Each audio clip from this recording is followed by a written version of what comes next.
Ginklaro ang Department of Education na Regional Office 8 nga ginduduso pala ang trimester school calendar. Ginklaro ang Department of Education o DepEd Office 8 nga ginduduso pala ang trimester school calendar. Ginmanatungan ni Jasmine Calzita, Information Officer ng DepEd Office 8, nga ginduduso pala ini kundiin nagpapadayon ng mga public consultations para ginduduso nga kalendaryo upod ang mga learning assistance strands, education officials, EDCOM ng mga magturutdo.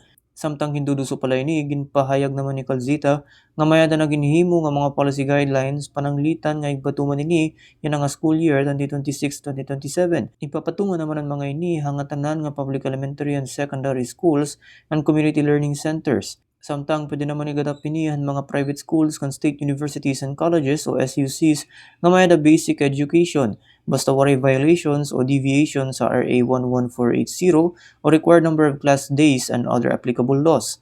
Likod ang pagduduso hini kaya ang pagsuspendihan klase, may tungod ang panahon nga magkalain-lain pangarason, kundiin damo nga mga school days na wara, subayhan panginanuhan EDCOM 2. Dugang pa hini, umabot na 30% ka school days na wara, subayhan datos ang DepEd tikangan tuig 2024.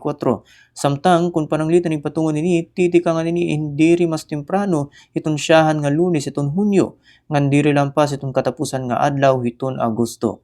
Dugang pa ini maabot 220 school days na nigahatag para nasabi nga sistema. Kundi in 69 days ang ginhatag para siyan nga termino, 65 days naman para ni kaduha nga termino, ngan 67 days naman para ni katulong nga termino, excluding holidays ngan weekends. Ngan di kang dili Bombo Radio Tacloban ini Bombo Renzo Lisigas and this is Bombo Radio Philippines, the number one most trusted source of news and information.